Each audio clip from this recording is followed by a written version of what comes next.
Olá, pessoal. Sejam todos muito bem-vindos ao meu podcast.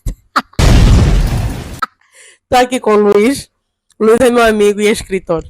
Não vou lhe apresentar muito, tá? Então é basicamente isso. O Luís é escritor, é um homem bonito, tem olhos castanhos, segundo. Detalhe importante.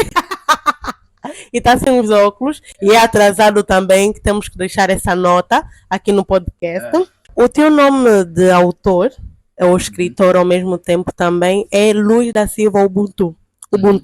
Eu queria saber qual foi o motivo que te fez adicionar o Ubuntu no teu nome. Eu acho que o meu nome é muito português, nada contra, porém, como africano, eu senti a necessidade de ter algo que me identificasse, que as pessoas pudessem ouvir, que pudessem ver e ter a percepção que não trata-se de um africano. E o Ubuntu é nesse sentido. E para tornar bem mais enfático a palavra, o Ubuntu é uma filosofia de vida sul-africana e que de forma sucinta significa somos todos nós. E é algo que eu aprecio, é algo que eu abraço, é uma ideologia que eu acho que faz todo sentido e todos devíamos abraçar, que é a importância de nós olharmos para os nossos próximos como a nós mesmos. Eu acredito que o mundo seria um lugar bem melhor se nós tivéssemos a paciência, a amabilidade de olhar para os nossos, as tuas ações acabam influenciando diretamente em mim, então o que quer que eu faça, de algum modo acaba refletindo em ti, e se calhar isso podia ser um stop, né, para certas ações individuais que possam causar estrago nos outros. Muito poético que até eu fico emocionado. Ele é bom escritor. Mas pronto. Luís, eu sei que tu és do Sambila e que tu te orgulhas muito disso e deixas sempre essa nota em todos os teus posts e nos teus livros. Sambila para o mundo. E qual é a importância que o Nagrela teve ou que continua a ter até agora na tua carreira profissional e na tua carreira pessoal, se posso assim dizer também? O Nagrela sempre representou motivação acima de tudo. Pelo facto de vir do mesmo município que eu, por conhecer algumas das dificuldades que ele se calhar passou para atingir o nível que teve, para mim sempre foi orgulho, motivação e acima de tudo disciplina. Porque para quem vem de zonas periféricas, nós estamos sujeitos a muitas coisas e a primeira coisa é a criminalidade. Algo que de algum modo eles já conseguiram, os Lambas em si como grupo já conseguiram dizer que passaram, né? Mas conseguiram superar. Mas nós sabemos que muitas das vezes o caminho para a criminalidade, cadeia ou morte. E o facto de ele ter vencido todos esses obstáculos e se tornar o Estado maior do Kuduro, e como ele dizia, o Estado maior da cultura angolana, é algo que acaba sendo muito motivacional, não só para mim, mas também consigo ver para outros jovens do Sambizanga, demonstrando que impossível se calhar só existe mesmo no dicionário. Tocaste num ponto do gueto e eu queria saber qual é a importância da literatura para as pessoas que crescem no gueto. Tem um adágio que diz que quem lê um livro nunca é a mesma pessoa. Então acho que independente de ser um cidadão do gueto, um cidadão da cidade, os livros os livros têm o poder de moldar alguma coisa em nós, né? Que, se nós não tivermos cuidado, muitas das vezes nós também acabamos nos perdendo por conta de alguns livros que lemos. E não, acaba tendo um impacto tremendo a literatura para um jovem periférico e não só, porque tem exatamente esse poder de moldar, de trazer aquela... De permitir enxergar além, tá a ver? Porque muitas das vezes as coisas são muito fechadas. Se calhar para ti tudo o que importa é acordar, comer e voltar a dormir. Deixas de olhar se calhar que não ter água nem é normal, que tu devias ter água se calhar todos os dias, que tu devias ter uma estrada asfaltada, tá a ver? Que tu devias ter acesso à escola, que as crianças do teu bairro deviam ter acesso à educação. Então, se calhar são visões que nós conseguimos ter com os livros, né? Porque se calhar ninguém mais vai nos dizer. Então os livros nos permitem enxergar o que muitas das vezes não nos quer ser mostrado. Então é fundamental para os periféricos, para a cidade, é fundamental ler livros porque tem um poder exatamente de nos abrir a mente e nos permitem desenvolver de várias formas. Eu acho que estou a ser muito longo na minha resposta. Mas pode ser longo, pode se prolongar. Nos permite depois vou cortar, é mentira. Isso que estás a dizer também me fez passar um pouquinho de política. Queres falar de política? Podemos falar um pouquinho sobre tudo. Tá bom. Eu estava vendo não seja muito profunda, porque sabemos como é que é. Ok, ele não quer ser cancelado. Pronto. Então, eu estava a ver uma cena sobre política em que a senhora estava a dizer, é a Jute Jute, que é uma gaja que eu admiro muito, em que ela estava a dizer que a política é necessidade básica para todos, de tal forma que os livros são. Certo. E estava a dizer que as pessoas têm que ler, porque se lerem vão saber identificar o que está a lhes faltar e o que elas têm de direito e o que elas têm que cobrar ao governo de certa forma. Certo. Yeah. Ou não queres falar disso? Não, podemos falar sim. Podemos falar sim. Então, E eu vejo boa de gente que lê, mas essa pessoa que lê, muitas vezes, quando é para falar de política, essa pessoa não quer dar a sua opinião. Sendo que a política, independentemente da tua vida estar boa ou não, desde o momento em que tu vês que tu és dos 100% de pessoas que a vida dá certo, tu és o único, que a vida tem que dar certo, tu és o único 1% que beneficia desses direitos. Certo. E tu, sendo uma pessoa estudada, que lê muito, que tem acesso aos livros diferentes de muita gente na periferia que não tem acesso aos livros, tu tens esse direito e esse dever de passar essa informação. Certo. O que é que achas de pessoas que acham que política não é um assunto que deve ser debatido? Infelizmente, nós crescemos ouvindo que jovem não fala política. Yeah. E é um clássico de um dos cantores que eu mais gosto, Valdemar Bastos. E de algum modo isso fez com que muito de nós jovens, né, enxergássemos isso de forma errada. Porque eu acho que é muito normal conversarmos de política sem desrespeitar ninguém. Que também é uma coisa que muitas das vezes falta. Né? Tem pessoas que de algum modo não sabem discutir política, porque é sempre sobre lados, estás a ver? Yeah. Não conseguem conversar sobre política sem necessariamente culpabilizar o partido A ou o partido B.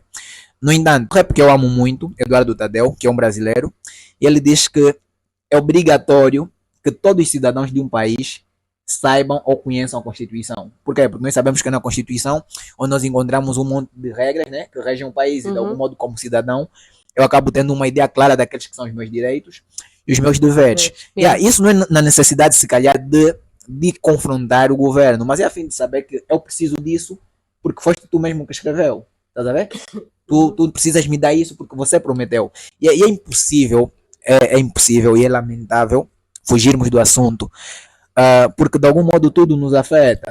Nós podemos deixar de falar, mas tudo nos afeta. Por exemplo, eu vivo no Sambizanga e nesse momento são várias as pessoas que estão a abandonar as suas casas por conta do aumento da criminalidade, estás a ver?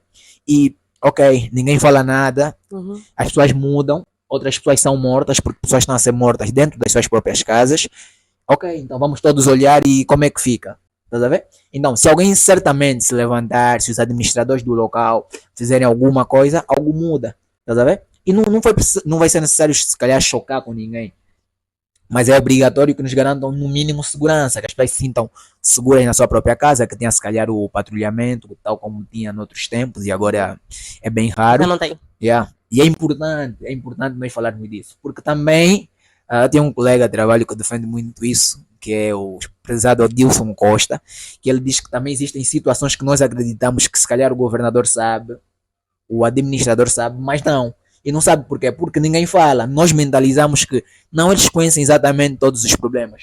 Porém não, existe a necessidade de reportarmos. E muitas das vezes nós somos coniventes, olhamos e calamos e vida segue. Mas não achas que as autarquias, se tivesse essa cena das autarquias, isso mudaria um bocado? Ou ele não quer falar? Tá mudando muito em política, mas eu não sou político, né? Mas pelo que eu conheço, os conceitos que eu tenho de autarquia e pude ver que recentemente Cabo Verde também adotou, eu penso que é fundamental, porque é importante que o poder seja dividido de algum modo. E se tu tiveres várias pessoas olharem para várias coisas, cada um dedicado naquilo, acredito que os resultados acabam sendo positivos, porque tu tens pessoas específicas para olhar para uma determinada coisa, e as autarquias acabam sendo um pouquinho disso, né? Só tem nos vendido muito essa ideia do gueto venceu. O que significa para ti o gueto venceu? E se essa frase realmente faz sentido, porque algumas pessoas usam essa frase em coisas que não fazem muito sentido. O gueto venceu. Se calhar por eu estar aqui, o gueto venceu, né? Sabes por eu estar aqui, o gueto também venceu. Por acaso eu já fui muito apaixonado por essa frase. Mas agora eu tenho uma ideologia um pouquinho diferente. Tanto é que na minha batina, na beca da licenciatura, eu coloquei a frase gueto venceu. Porém, muitas das vezes nós usamos isso de forma individualizada. Nós nos referimos ao gueto venceu para situações individuais. Por exemplo, o Luís tornou-se licenciado, o Gueto venceu. Mas é só o Luís que tornou-se licenciado. Ainda temos várias pessoas E no tem que se mesmo tornar bairro que licenciadas. precisam ser licenciadas e se calhar nem sequer estão na universidade. Então, realmente venceria se fossem mais Luíses ou mais pessoas a se licenciarem ou a conseguir uma outra coisa. E eu acredito muito que ganhos individuais não sobrepõem os ganhos coletivos. Então é fundamental. Palma, gente, palma. É fundamental nós olharmos dessa forma, porque é sempre sobre isso. Gueto venceu tem sido muito individualizado, mas não tem sido um conceito verdadeiramente coletivo. E nós precisamos realmente vencer juntos, estás a ver? Porque, por exemplo, há pouco eu falei sobre o facto das pessoas estarem a mudar de bairros por conta da criminalidade. Não é, o Gueto não vence dessa forma, estás a ver? O Gueto não vence, por exemplo, se a Lu compra um carro e não pode vir aqui nas ruas do Rangel porque os vizinhos vão olhar com inveja, porque muitos dos vizinhos não vão conseguir comprar um carro daqui a sei lá quanto tempo. Então é a necessidade de que seja coletivo. Só vencemos quando é todos nós, quando é comum, estás a ver? Porque quando é só uma pessoa, eu penso que torna-se estranho. As pessoas em volta aplaudem, mas no fundo têm inveja, porque sabem que são coisas que de algum modo se calhar não vão alcançar. Então, já fez sentido, o Gueto venceu, mas vai fazer mais sentido e vamos vencer verdadeiramente quando for coletivo, quando forem de algum modo as mesmas oportunidades para todos. Ok. Mesmas oportunidades para todos é uma coisa que está muito distante da nossa sociedade. Mas uma coisa que eu percebo também é que estavas a dizer que o Gueto não vence se o Luís vencer sozinho. Exatamente. Mas só que tem pessoas que têm possibilidades em ajudar as outras pessoas do guetão, mas não fazem isso. Esperam que essa iniciativa venha do governo. Certo. Quando, na verdade, quando tu dizes que o Gueto venceu, tu tens que demonstrar isso também nas tuas ações. O que achas dessas pessoas que não ajudam as outras pessoas a vencerem também, porque ficam a falar, não, governo, e depois nós acabamos por ser reflexo do governo que nós tanto criticamos. Fly Squad, aqui eu gosto de rap, então acabo lembrando sempre das pessoas. Eu ouvi na música do Fly Squad, talvez pertença a frase de outra pessoa, mas o Fly disse que cada povo tem um governo que lhe merece. E aí, infelizmente, muitas das coisas que nós vivemos reflete nas nossas ações como sociedade. Reflete nas nossas ações como sociedade. Infelizmente, nós temos visto que nós estamos cada vez mais egoístas. E o nosso ego está cada vez mais inflado. E as nossas ações têm sido muito sobre nós. Se eu te ver bem agora, eu não quero saber se a Lu está bem, não quero saber se o outro está bem. Foda todo mundo, pensei que não pudesse usar a palavra. Não, pode usar palavrões aqui. A minha namorada não gosta que eu use palavrões. Ai, então, gente, eu detesto gente apaixonada. Enfim, um beijo, Faustino, te amo. Então, ele só faz o promo do amor dela aqui. Solteiras não têm um dia de paz. É uma necessidade gritante para nós periféricos que nós pensemos desse modo. Por exemplo, a Lu tem um podcast. Podcast ou podcast? Podcast. Falas bem inglês? Yes, I speak English very well.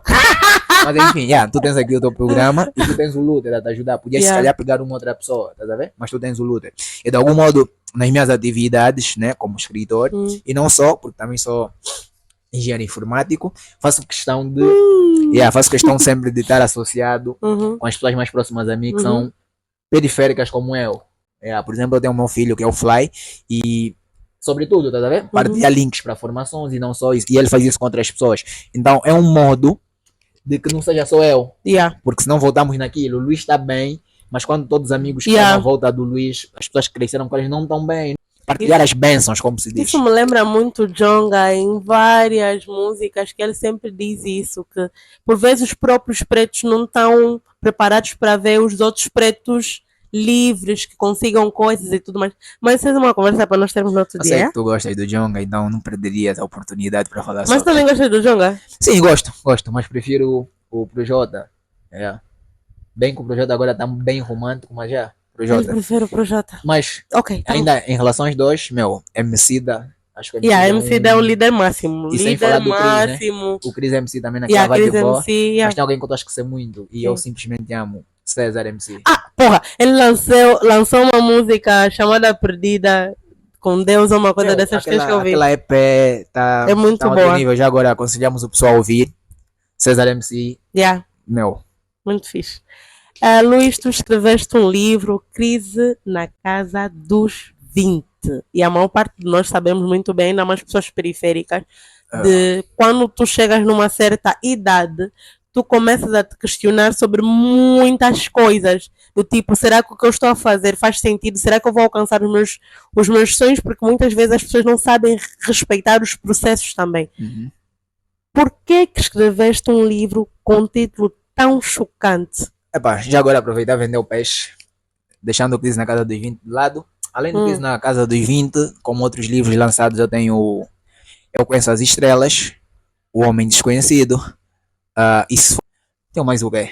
Ele Não, são próprio dono muitos. do livro está a esquecer. Não, Acho que eu tenho que lhe olha, lembrar. participei da memória Colete Sabores de Luanda. Olha, me passou o título. Yeah. No entanto, no dia 10 de março, dia do meu aniversário, vou disponibilizar um novo livro, vai ser gratuito, que intitula-se Contos do País do Kuduro. Yeah. No entanto, ainda. Ai, eu esqueci a do Duero. Eu até tô com a tela. Olha, no dia 3 de dezembro de 2022, lançamos o primeiro livro físico intitulado Dilema, Uma Noite para Esquecer. E Aí, graças a Deus todas as cópias terminaram. vai ficar rico. Não falei esse vou ver um Samsung. Enfim, Já não vai ver mais lá, pessoal. Mas essa é uma coisa que não mas sei agora, mais. voltando à questão da Lu, Crise na Casa dos 20. Na verdade, eu escrevi o Crise na Casa dos 20 quando realmente tinha uma certa crise. Acho que, como jovem, nós temos certos momentos que nós temos as nossas crises existenciais, né? Nos perguntamos um pouquinho sobre tudo, estamos insatisfeitos com tudo. Então, houve essa necessidade de escrever o Crise na Casa dos 20. E agora ele vem físico para esse ano, vem físico. E é um livro que eu acho que faz todo sentido para nós, como jovens e não só, porque é muito abrangente. Fala sobre um pouquinho de todas as situações que nós vivemos. Eu me sinto às vezes tipo um mais velho que já viveu muito. Eu também tenho esse pressentimento. Mas é sobre isso. Eu acho que as pessoas vão conseguir identificar-se em vários textos, porque são realmente coisas comuns para jovens que estão na casa dos 20. Acho que é bem necessário. E outra coisa importante, as pessoas precisam de representatividade. Parece uma palavra simples, mas tu depois começas a perceber, depois de uma certa idade, que tu precisas de alguém que te identifica, que se identifica contigo e que fale dos mesmos problemas que tu tens, porque senão depois tem aquela cena. Eu no outro dia estava a falar com uma amiga minha, ela estava a me dizer, eu não estou a sentir tipo, que a minha vida não está a avançar e tudo mais, blá blá blá. Eu lhe perguntei, quais são as pessoas que tu segues na internet? Porque muitas vezes também sobre as pessoas que nós seguirmos. Se você segue pessoas que só te mostram riqueza e não te mostram o processo, de certa forma tu vais ficar frustrada com a tua realidade. Certo. E é bem isso que tu acabaste de dizer. É sobre deixar alguma coisa, tá a ver? Porque nós quando estamos numa situação menos boa, nós achamos que somos a única pessoa a passar por isso, tá a ver? Isso é tipo ficar sem dinheiro, todo mundo fica sem dinheiro em algum momento. E aí, então, Crise na Casa dos 20 acaba sendo exatamente isso, é que, vamos lá supor alguém que está agora a viver uma fase de depressão. Tu tens um livro que quando tu fores lá vais entender que não, os outros jovens, nessa idade ou não, também já passaram por isso, se calhar sentiram exatamente as mesmas coisas que tu estás a sentir, e de algum modo isso vai passar. E aí, então é sobre isso, é sobre permitir que as pessoas na casa dos 20, e pô, nós temos tido de problemas de suicídio, as pessoas parecem que estão cada vez mais vulneráveis, e de algum modo é importante que a gente nos abracemos mais, que falemos mais de amor, porque também estamos sempre com uma pedra na mão, tá vendo? E essa conversa de que depressão e frescura tem estragado tudo. E outra coisa, vocês não gostam de fazer terapia? Só façam terapia, é muito importante. É caro, claramente, que algumas pessoas não têm possibilidades de fazer isso. Não é caro.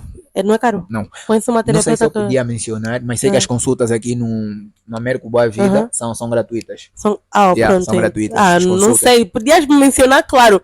Tem consultas gratuitas. Deve ter um monte de gente aí no Américo Boa Vida a receber salários sem exercer, sem receber pacientes. Porque infelizmente também é algo que nos foi incutido, né? Que parece que nós não precisamos desabafar. Nós temos um problema sério em dizer o que nós verdadeiramente sentimos. É tipo, mano, como é que tu estás? Eu estou bem e acabou. Mas tu não estás bem, tá vendo? Sentimos vergonha de falar das coisas que verdadeiramente nos afetam. E no Crise na Casa dos 20 tem um texto que diz: porque falar das coisas felizes se não podemos falar das coisas tristes? E esse é um outro problema, tá vendo? Nós supostamente temos bons amigos, mas só partilhamos sobre coisas boas. E nossos amigos não fazem ideia que, tipo, hoje a Lu acordou com um dia de cão, tá no quarto, tá a chorar porque tá a pensar num monte de coisas ao mesmo tempo. Então, se eu não partilho contigo as minhas ansiedades, o que me faz mal, por que partilhar contigo as coisas boas? Yeah. No momento feliz nós vamos ter boa de gente. Então. Yeah. Só se dá conta quem é verdadeiramente o teu amigo no momento de tristeza. Exatamente. Porque quando estamos tristes, somos chatos pra cacete. Exatamente. Luís, tu escreves vários livros que demonstram os teus sentimentos. Numa sociedade em que os homens africanos são sempre vistos como guardiões, em que não devem demonstrar os sentimentos, que demonstrar sentimentos é um ato de fragilidade, até de morte para muitos. Como é que tu te sentes em despadronizar isso nos teus livros? Em seres um homem tanto quanto romântico? Sim, e foi um problema no princípio, não só o facto de escrever, mas também o facto de ler. Por exemplo, eu não sou estudante, era estudante de engenharia informática, e imagina o quão estranho é, né? Yeah. Tu se calhar tivesse que programar e alguém te encontrar com um livro tipo O que eu sinto por ela. Não, não que eu leia livros do Olha já! Não, gozar. Mas tem aquilo, estás a ver? As pessoas ficam tipo, meu, isso não faz nenhum sentido. E acaba exatamente caindo na questão que tu fizeste. A sociedade moldou, né, ou melhor, padronizou que os homens não choram, que os homens são mais fortes, e de algum modo isso serviu de modelo para que a gente sinta algum receio de muitas das vezes expressar o que verdadeiramente sentimos. Isso é tipo tu perguntares, mano, tropa, qual foi a última vez que tu choraste? A última vez que disseste eu te amo à tua mãe. Por exemplo, estás a ver? Mas se calhar dizem nas namoradas todos os dias. E mentem, talvez, mentirosos. Não, aí, os traumas não têm nada a ver com a questão. Não, são os traumas, mas pronto. Mas é sobre isso, né? É sobre como nós fomos criados, principalmente os nossos pais, mano. Acho que os nossos pais foram o maior exemplo de que demonstrar amor não existe.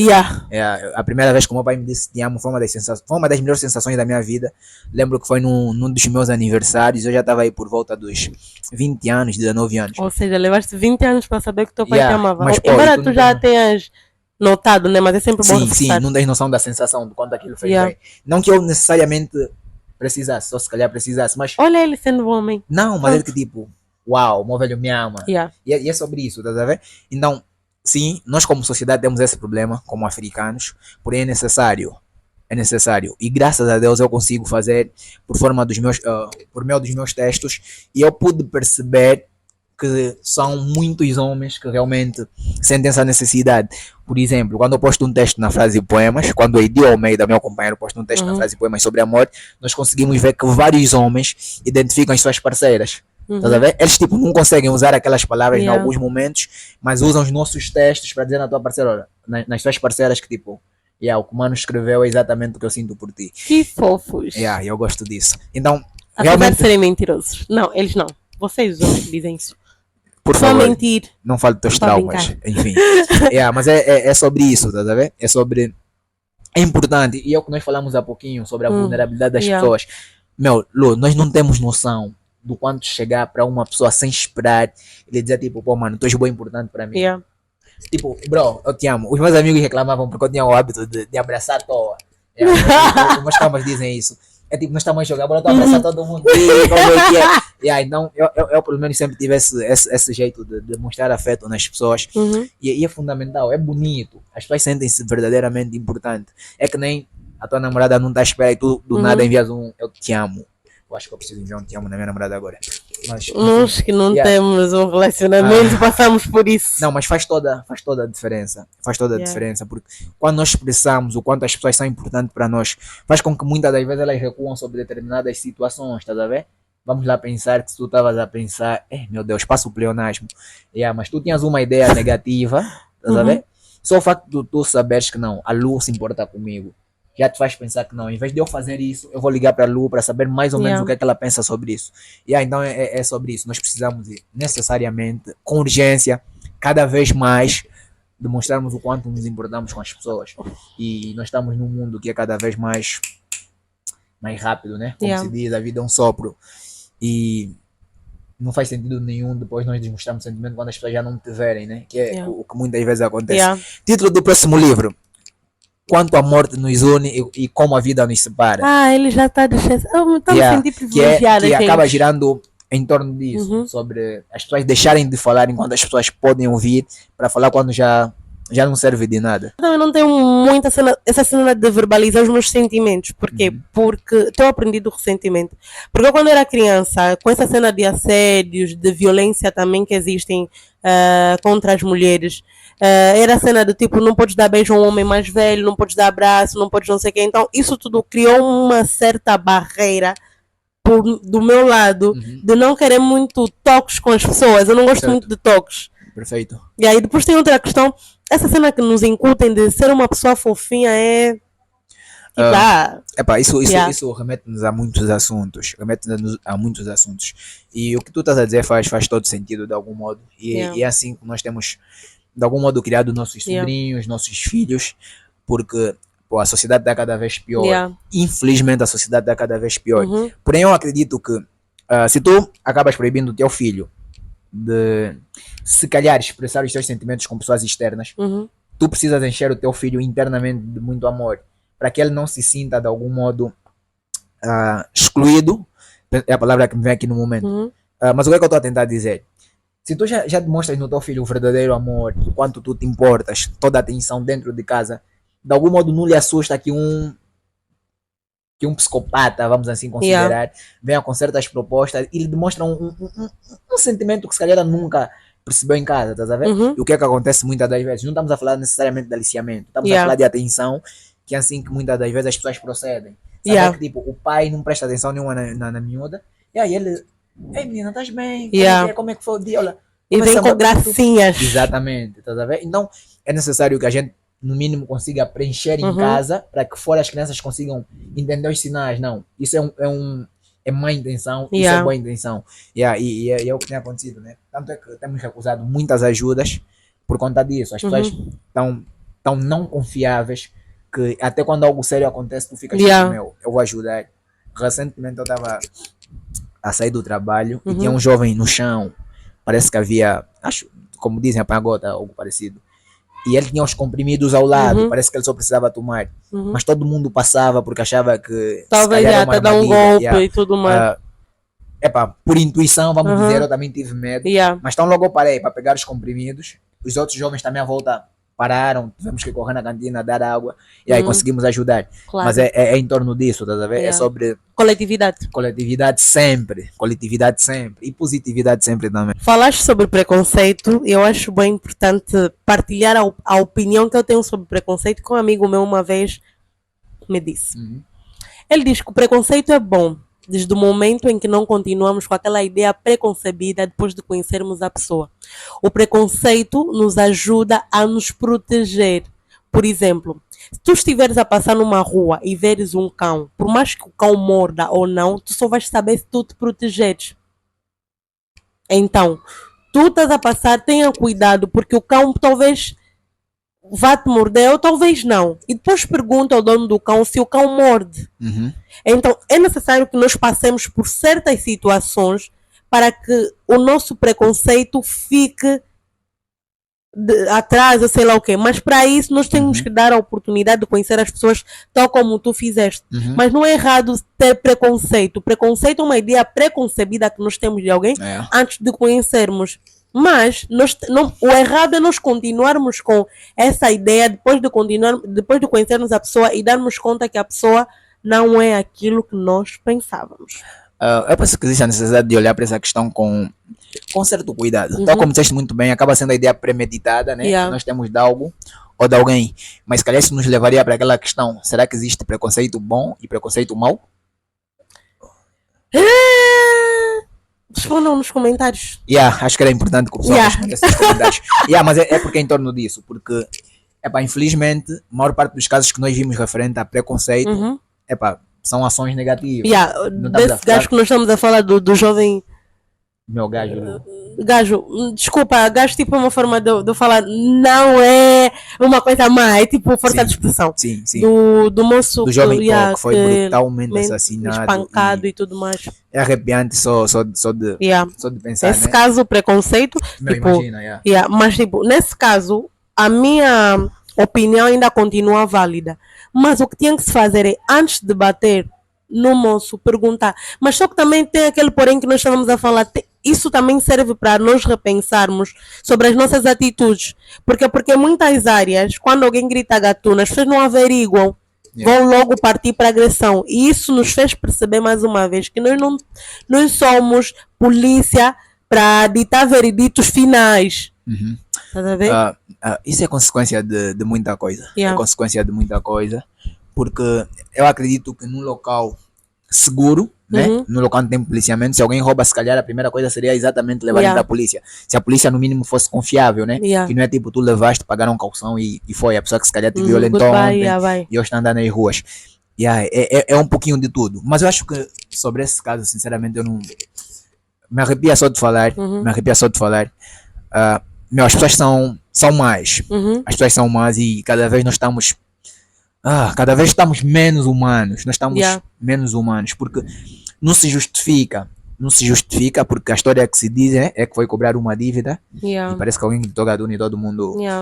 mas pelos vídeos que rolam nas redes sociais, nós conseguimos ver em algum momento que a pessoa já estava completamente incapacitada para qualquer coisa, mas as pessoas continuavam a bater. Então isso demonstra que as pessoas já sentiam algum prazer na dor dos outros, estás a ver? E a outra cena que me deixou completamente assustado é o facto das pessoas estarem a filmar e a fazer gracinhas, tipo, como é que é possível, mano? Alguém está a perder a vida e tu estás aí a filmar.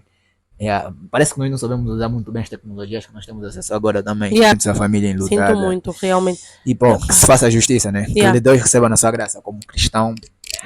Que não, Deus tem que receber todos da sua graça, independentemente de serem cristãos ou não. Não, eu não disse no sentido dele ser cristão ou não. Eu disse que pela forma como ele foi morto, que ele descanse na graça de Deus. E não que as outras pessoas não descansem. Nós estamos a falar de um caso individual. Porque, explicar bem, como cristãos, né? Ou como cristãos, nós temos dois mandamentos principais: amar a Deus acima de qualquer coisa e amar aos outros como nós mesmos.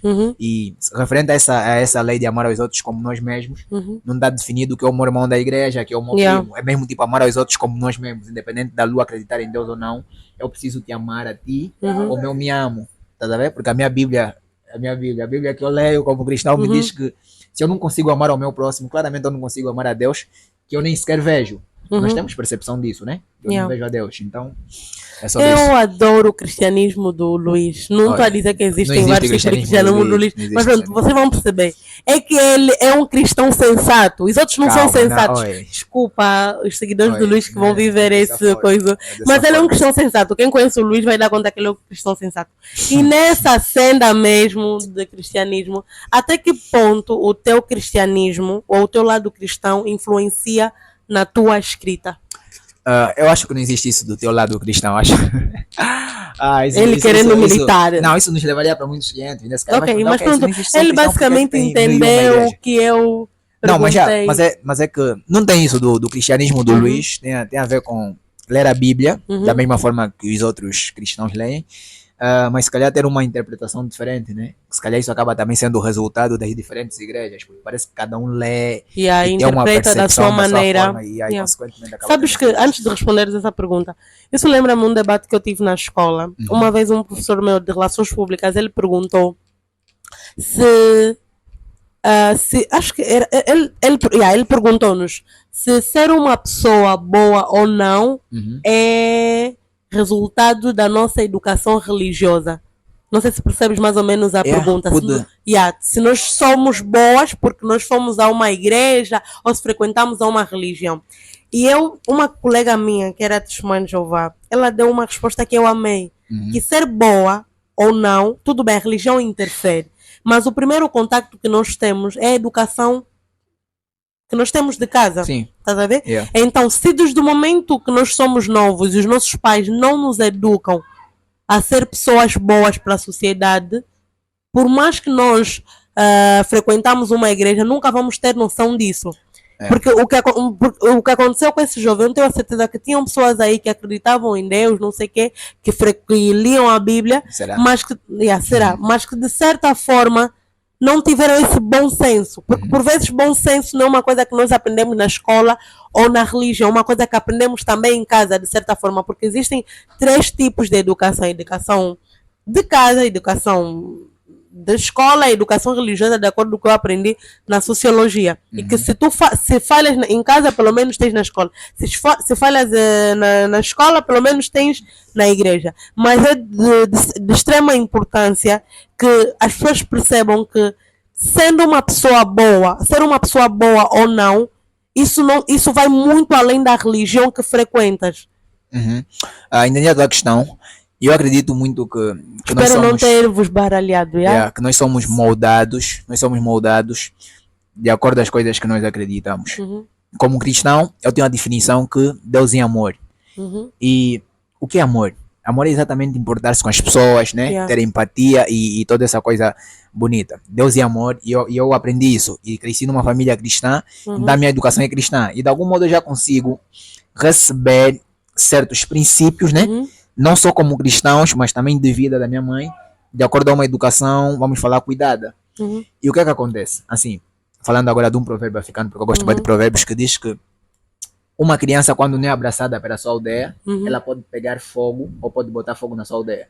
O que é que isso tenta dizer? Que exatamente quando as pessoas já têm essa carência de educação, né, tem essa carência de amor dentro dos seus próprios lares, é consequência para que tiram fora, tá a ver? Se tu não aprenderes a ser boa de alguma forma na tua casa, independente do que tu acreditas, independente de ser cristão ou não, mas se tu não aprenderes com a tua mãe, por exemplo, que tu tens que saudar as pessoas, que se alguém te pedir um copo d'água, tu tens de dar. Se tu não aprenderes isso dentro de casa, isso não é sobre Bíblia, não é sobre o islamismo ou algo parecido, mas são alguns princípios que nos ensinam em casa, tá a ver?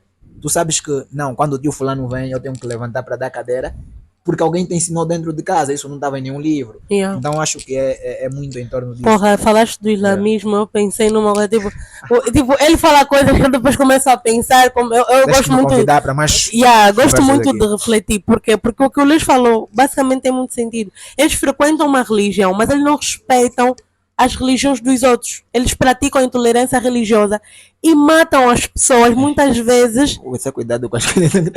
Desculpa, é verdade. Alguém tem que falar uma coisa, alguém tem que colocar o corpo à bala nesse país, senão as coisas não, nesse mundo, senão as coisas não andam. Mas eles matam as pessoas em nome de uma fé questionável, porque eu, de certa forma, eu sei que Deus é amor. Eu não vou matar alguém, ou muito menos vou obrigar alguém a aceitar uma coisa que a pessoa não se identifica, sendo que o próprio Deus também nos prega o livre-arbítrio. Estás a ver? É tudo consequência, Lu. É tudo consequência. Não, tipo assim, existem islamistas que não matam ninguém, que de acordo com a sua fé respeitam todo mundo, não são radicais que nós acabamos vendo várias vezes.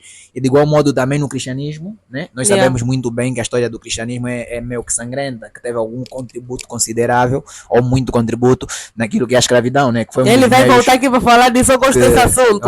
Que foi um dos meios que também fez com que muitos dos nossos antepassados se calhar cedessem a bala, né? Nos ofereceram a Bíblia. Acho que tem eu adoro essa frase, eu lembro dessa frase. Quando eles chegaram, nós tínhamos a terra e eles tinham a Bíblia. Eles nos disseram, fechem os olhos e orem. Quando nós abrimos os olhos, nós tínhamos a Bíblia e eles tinham a terra. Então tem essa questão.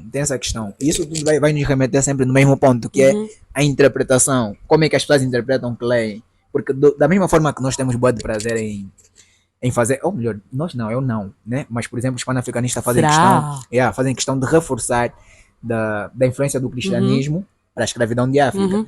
Mas também existem várias notas positivas que foram certos cristãos que de algum modo ajudaram com que terminasse a escravidão em África. Mas ninguém fala dessas coisas, tá a ver? Por exemplo, tu tens nomes como Martin Luther King, que era cristão e lutou muito pelos direitos dos negros, pelos direitos não só, né, pelos direitos humanos. Então, de algum modo, são sempre uma faca de dois gumes, como se diz. Eu acho que tudo que acontece na vida tem sempre o lado positivo e tem o lado negativo. Embora que algumas coisas não tenham lados positivos, mas a maior parte das coisas, se tu veres, no final... mas de forma resumida, não estou a ser é conivente, né? Não estou a ser conivente, não estou a proteger ninguém. Estou a ser uma jornalista. De forma bem resumida é sobre isso, é sobre interpretação. Todos nós podemos ler a mesma coisa, e interpretarmos de forma... da sua forma. É o que dizem, quem conta um conto aumenta sempre um ponto. Regra. Agora, voltando à minha pergunta, até que ponto o cristianismo influenciou na tua literatura, na tua escrita? E respondendo novamente, nós Ele está a somos... dizer que ele já tinha respondido, Sim, pessoal. sim. Não, deixa Eu eu é que dizer. não estive atenta. Mas é assim, nós somos moldados, né? De acordo com Uhum. aquilo que acreditamos. O que é que eu tento dizer com isso? Como cristãos, ou como cristão, eu tenho princípios que é exatamente resultado daquilo que eu leio, que é Uhum. resultado da fé que eu confesso, que é resultado do Deus que eu acredito. Tá a ver? Então, de alguma forma, na minha escrita, eu procuro referenciar sempre aquilo que eu acredito. Tanto é que o último livro que eu disponibilizei, que foi o Se Fôssemos Chuvas, um leitor me fez exatamente. E me enviou uma mensagem a falar sobre isso, porque, Uhum. não, mano, o livro DOP, só não entendi muito bem porque é que de algum modo Uhum. levaste a coisa para fazer referência que o Deus dos cristãos é que é bom. Uhum. Mas não faz sentido que eu acredite numa coisa e não fale. Independente das pessoas respeitarem, das pessoas não Não aceitarem, acreditarem, mas eu sou isso. é a eu tua acredito verdade. nisso. Eu espero que não te ofenda, também respeito Uhum. qual é o teu posicionamento, mas eu acho que é fundamental que as pessoas me olhem como que eu sou, né? Como que eu Yeah. acredito. Eu gosto que a Lu olhe para mim e saiba, não, o Luís é cristão. Yeah. Para mim isso é importante, porque é a fé que eu confesso. É necessário que as pessoas tenham posicionamento. Exatamente, então na minha literatura, nos meus escritos, eu procuro exatamente partilhar isso, a fim que as pessoas entendam Uhum. que se calhar podem ser pessoas melhores ou não, né? Uhum. Mas é de acordo com aquilo que ela acredita. Se calhar aquilo que ele lê, o Deus que ela acredita, também pode fazer alguma diferença em mim ou não. Uhum. Mas é em torno Porque disso. é importante, se tu te posicionas como uma coisa, é necessário que tu representas essa coisa que estás a te posicionar. Yeah. Porque se tu te falas A e fazes B, sinceramente torna-se uma salada russa e depois vocês vão ser o primeiro a julgar ele. Claramente, vocês estão sempre preparados a pedras. E bem longe de ser pregador. Yeah. Bem longe de ser pregador, mas a Bíblia diz que cristãos são a luz do mundo. E Yeah. graças a Deus, as pessoas dizem que vem muita luz em mim. Uhum. É uma das coisas que... É uma luz que eu ainda não vi. É mentira, eu vi sim. Está certo agora. Mas tem isso, né? Tem certas qualidades que muitas das vezes nós temos que nós não conseguimos enxergar em nós, Uhum. mas as outras pessoas vêm. Yeah. Tá a ver? Por exemplo, dizer, Paulo, tu és boa dedicada, tu és boa disciplinada. E aí tu vai me dizer, não, eu sou assim, porque se calhar eu faço isso, faço Yeah. aquilo. E aí não, para mim, em torno disso, não, Luís, tu és boa. Tu és luz, tá a ver? Eu Uhum. consigo ver boa de brilho em ti, não, mano. Pô, obrigado, mas se calhar é porque um gajo é cristão, é moldado por isso e por aquilo. Olha, isso que estás a falar. Por que as pessoas têm dificuldades em aceitar elogio e dizer só obrigado? Eu vou dizer uma coisa. Eu, por exemplo, a pessoa chega e elogia o meu cabelo. Mas eu também já tive cabelo grande, não sei. Nós temos sempre a necessidade de tentar justificar uma coisa, quando na verdade a pessoa só nos fez um elogio. Eu não sei, porra. Eu tento entender, mas eu não... Mas eu estás a falar da minha resposta nesse momento. Não estou a falar da tua resposta, estou a falar da resposta do boi de gente, nem Luther? Vem cá, vem comentário. Pra ele não falar que ele gol e tudo mais, blá, blá. Mas é isso, tipo, a pessoa te elogia e tu simplesmente falas, não, mas é isso, do tipo, eu também já tive cabelo grande. Não, mano, ninguém quer saber se tu tiveste cabelo grande, só se eu te elogio, tá? Não é o teu caso, é o caso de todo mundo. Me volta um pouquinho naquela Nós conversa não que- conseguimos. O facto de nós não estarmos acostumados, Yeah. nós achamos que às vezes quando as pessoas fazem um elogio sincero, se calhar tem alguma outra coisa por trás, estás a ver? Yeah. Tipo, ok, estás a me falar que eu estou bonita com cabelo O que é que vem por loiro aí? Agora fala, o que é mas que eu tu já tive quer? azul, Yeah, e o yeah. azul se calhar era mais bonito, então se tu Yeah. não gostas do loiro, ou estás a elogiar ironicamente, eu já tive uma cor que se calhar era mais bonita do que essa, Yeah. então acho que é um processo na defensiva. Ou muitas vezes também nem tem aquela percebemos. cena de, estás a elogiar, o que é que tu quer? Vai, pede já. Yeah. Seja- Seja, olha, isso seja acontece bem com nossos prático. amigos, tipo, Yeah. pô, bro, estás bem bonito. Yeah, queres o quê? Tá bom, Fala já. só, queres o quê? Tem muito disso. Então, por último, para as iludidas ficarem desiludidas, ou seja, ok, como é que está o teu coraçãozito? Detesto gente apaixonada, só para dizer, estou a fazer essa pergunta só por formalidade e para marcar o território da minha cunhada. Deixa-me posicionar devidamente. Ai, Dizem gente. que pessoas apaixonadas notam-se de longe, né? Pô, mas se esse mambo espumar. É para se Não, mas espumar, aqui- se espumou. O mais importante é que Yeah, não, aconteceu acho e pronto. que é sobre isso, né? Sobre Yeah. princípios e fins. Mas não, nesse momento eu estou bem. Tenho uma super namorada. Tenho uma super namorada.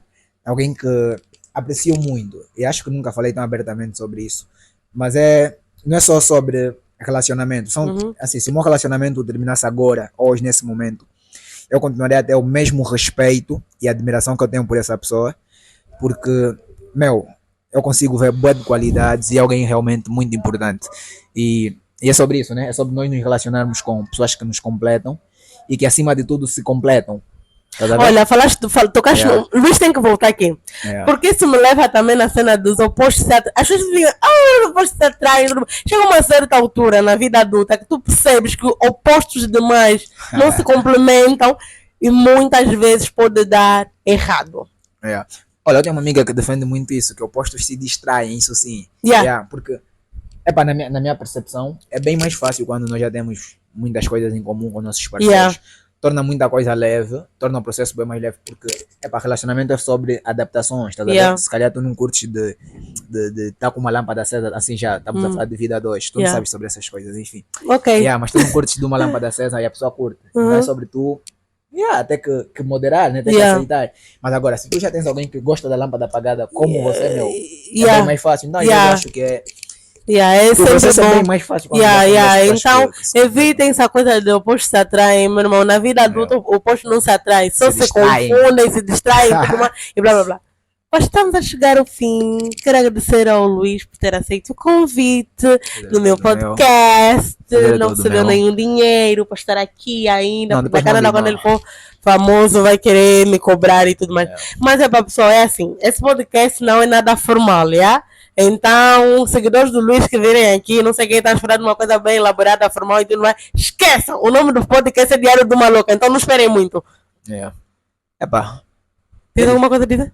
Não, a princípio, agradecer pelo convite, pedir desculpas por chegar atrasado. Ai, Jesus, Acho a Laila já disse. Essa é a parte favorita da Laila. Essa é a parte favorita da Laila.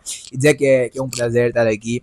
E acima de tudo, por ser entre amigos, tá a ver? Yeah. Eu acho que é sobre isso, é sobre nós nos darmos a mão quando os nossos amigos estão a fazer alguma coisa, a fim de garantir. Ele que é engenheiro, gente. Olha, não me espalha. Não ganha me espalha. bem, aceitou vir aqui. Olha, fica quieta. Então, agradecer mais uma vez pelo elogio, endereçar os meus abraços a Frases e Poemas, que é a minha página conjunta com a Idio Almeida. Agora 143 mil seguidores no Facebook. Abraços bem fortes para o pessoal de Moçambique, que é um pessoal que abraça muitos conteúdos na página. Moço, maninho nice. Meu sonho, acho que se eu for em Moça agora, alguém me recebe. E aí, pedir que continue a seguir, que continue a dar toda a garra, que nós, Idio Almeida, agora abraçamos uma jovem boa talentosa, Arminda Quina, tem 15 anos, mas escreve que é uma loucura. Depois tem que vir aqui. Que é uma loucura, uma menina mesmo extraordinária. E também agora aproveitar e mandar os beijinhos e fortes abraços a ela. Passou por uma situação complicada de saúde. Espero que esteja bem, saiba que estamos contigo, eu e toda a Frase e Poemas. E é isso, família, do Sambila para o Mundo, Luís da Silva Ubuntu. Tem livros novos esse ano, tem livros físicos. Tem o... Qual é? Crise na Casa dos 20. O livro dele tá me perguntando. Tem um Crise na Casa dos 20. E o Idio Almeida vai lançar o Guerra, Amor e Café. Mas por enquanto, dia 10 de março, dia do meu aniversário, pelo 5º ano consecutivo, é que completa a idade, mas é que você oferece um presente. Contos no País do Kuduro. Cadela de raça bandida que joga cintura de mola, peitinho e bundão. Eu sou tão cara que eu não valho nada. Se eu jogo ele volta igual bumerangue. Faço carreira só com meu nome, preta confiante. Chamam de arrogante, gente mandada é zero atenção.